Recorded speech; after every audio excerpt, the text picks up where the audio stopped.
So this group of people basically stopped everything, dropped everything, and said, we'll come and join you. And we certainly do welcome the team from Maysville, Ohio, to join us today. Thank you, Mary. We're happy to be here, and we're going to tell you our journey, and that's what it is. It's a journey, and where we are in our journey. We have been using value added for a few years now, and it's just one thing that we do that I attribute kind of the change. And when I talk about change, I talk about changing culture. And value added is one of those things that we think has helped change the culture of our school district. So who is Maysville? We're a rural athletic school district in southeastern Ohio. We're the 54th poorest district in the state of Ohio, rated by the Ohio School Facility Commission.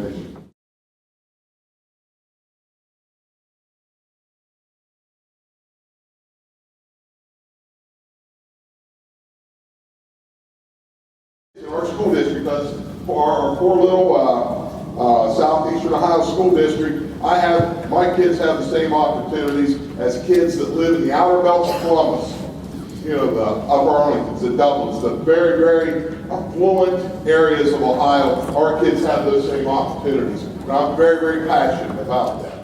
And value added is a piece of how can we change instruction, how can our teachers get better at what they do, and that's what it's about. It's getting better at what we do. I say this all the time, it's not to get that student a piece of paper. That's not our role. Our role is to prepare that student for life. We're going to get the kid a piece of paper. We need to prepare them for life.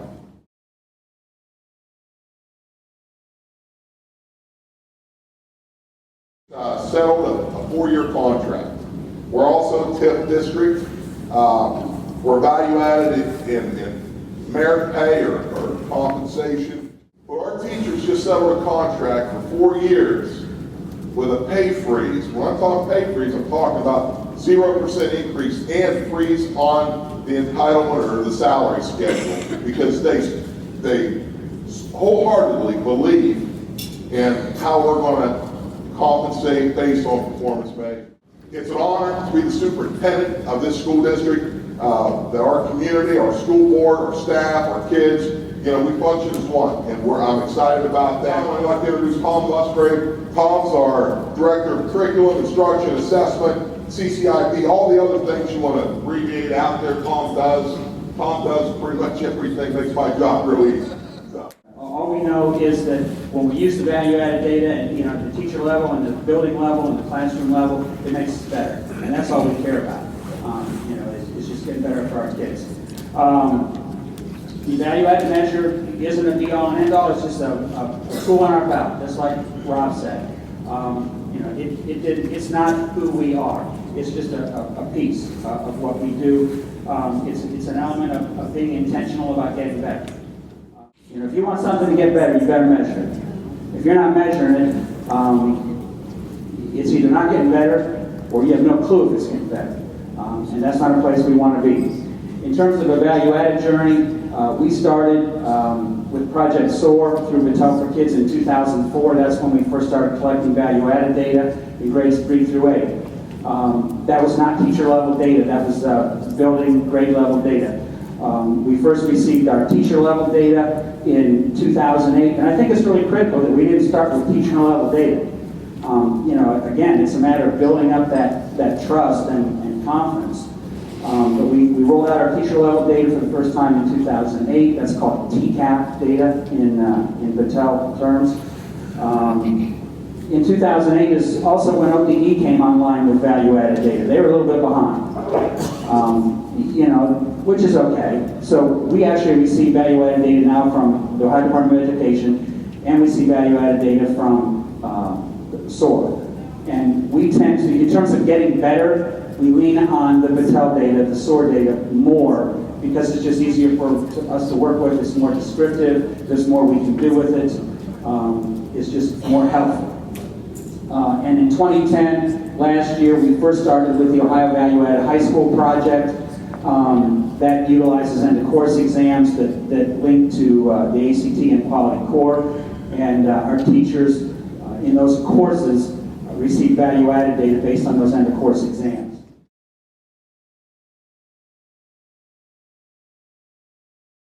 This is our testing regimen. We utilize the Terranova 3 in grades 2 through 8, the Ohio Achievement Assessment in grades 3 through 8, the Ohio Graduation Test, and all subjects in grade 10, all core subjects, and then the end of course exams, as I said, in grades 9 through 11. We also give the Explore test, the Plan test, and the ACT, which are all linked together in terms of college readiness. College readiness is hugely important for us. I mean, it's where we are as a district. I mean, we want our kids not only ready for college, we want our kids going to college, and we want our kids, even more importantly, finishing college.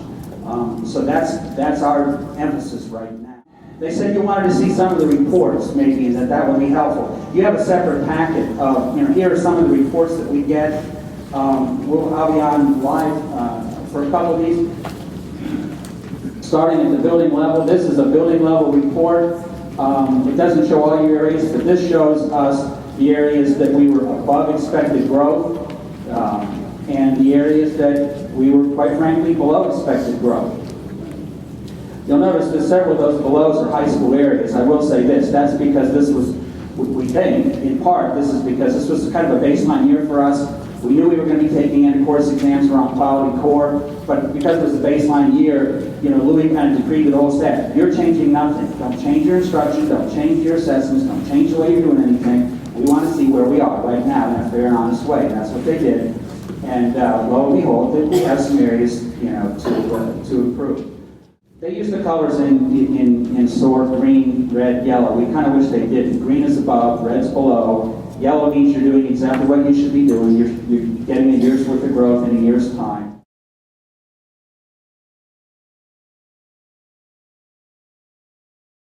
This is a value-added comparison. This is over time. You can see it goes back to 2004 in some of the subjects.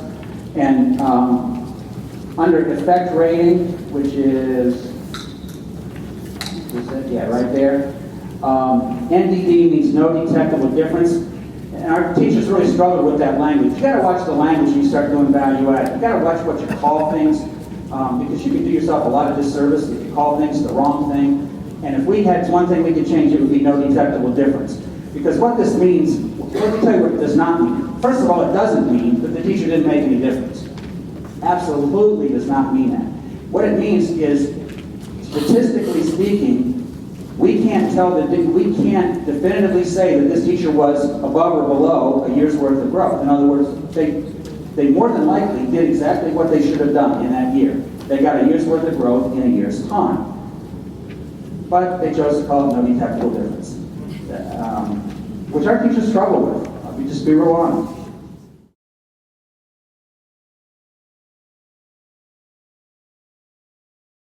All of our reports drill down to the student level, but I obviously can't show you those, so unless I make a mistake, you won't see the student level reports. Across this report basically is the number of kids each, let's look at 2010, let's look at 7th grade, because that's Cindy's grade. 2010, 160 kids, the mean student score was 423.7, which I know means nothing to you, but it does to us. And then there's a mean score percentile. This is the mean predicted score. Rob talked about predictions versus what you really ended up with. This was the mean predicted score based on prior testing of these kids, which gave them a predicted percentile score. This is the school effect, and this is what we look at, is the school effect. For 7th grade math in 2010, the school effect was 1.1. Now this is, in other words, all the math teachers in 7th grade, that are linked to math. Their effect size, this is yellow because their standard error is 1.3, and that, we use the standard error plus and minus up and down to create a confidence band. Because you just can't, it's just a number. You got to be careful. We have a rule at Maysville, you never do anything, never, ever, ever do anything based on one data set. Never. We don't allow it, because you don't know what happened with that data set. So when we make district-wide decisions or building-wide decisions, we look at all the data. And if all your data only includes one data set, you don't do anything. You go find another data set to verify what you think. Here you can drill down. If I click on the student school effect,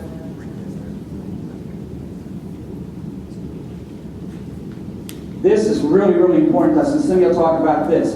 This breaks your data down into quintiles. These are your lowest achieving kids, lowest performing kids. These are your highest performing kids. 1, 2, 3, 4, 5. These bands show us how we did with each of those kids.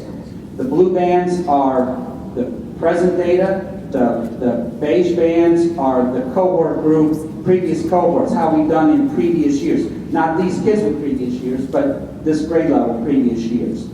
The red line is, they're called whisker plots, and that's that standard error up and down. Our goal is to have this bar and this confidence band here above this green line. The green line is a year's growth in a year time. It says 0, but again, you got to be careful. 0 isn't 0. 0 is a year's growth in a year's time. So, and you can see here, we had a great year with our lowest kids, and we can tell you why. I'm not going to get into that, but I can tell you why that happened. Subgroups, we can create subgroups. If we want to look at only our special ed kids, we can do that. If we want to look at only our free and reduced lunch price kids, we can look at them specifically. Ethnic groups, we can look at how we're doing with them specifically. That's real important to us as well. TCAP data. This is our teacher level value added, and this is a building summary. In other words, in the middle school, overall, whoops, wrong direction. Overall, we had, these were our TCAP reports. There were 22 that were at a year's growth. There were 3 that were above. There were 6 that were below. This is the breakdown into the different subject areas.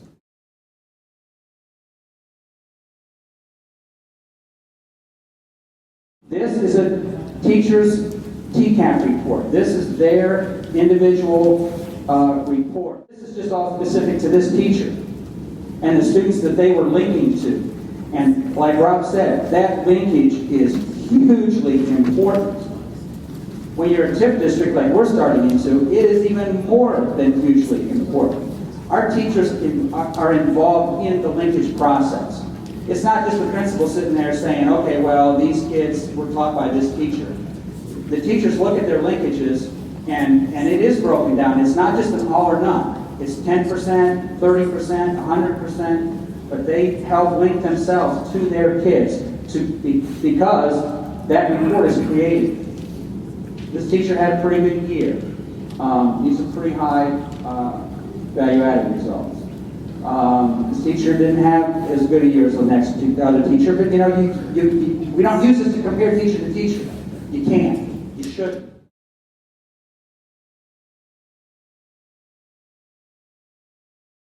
This is Cindy Miller. Cindy Miller is a 7th grade math teacher. She is also our past president of MEA. Very, very active with us still. I just love working with Cindy. The sense of collaboration, you know, in our district is something to behold. And it's not something that I created or mine created or Cindy created. It just kind of happened. But it's what pushes us forward, not value added. That's what pushes us forward is that sense of collaboration. But value added certainly has been a helpful tool. Like Tom said, I'm one of 2 7th grade math teachers in our middle school. We only have 2 7th grade math teachers. So when you see these reports, it's representative of myself and another person. What Tom's going to pull up right now is my individual TCAP reports for the last 3 years. What I knew about value-added data was you're going to get a report back, it's going to be red, it's going to be yellow, or it's going to be green. That's what I knew. And I knew that yellow meant I did what I was supposed to do that year. Red meant I didn't. Green, good job. That was my knowledge in 2008 of value-added. Since then, we've been through a lot of professional development around value-added data. By tomorrow, actually, our whole entire middle school staff will have taken 2 online courses through Patel, how to interpret our reports, how to better understand our reports. So we will actually be finished with that tomorrow, so we are able to at least interpret what our report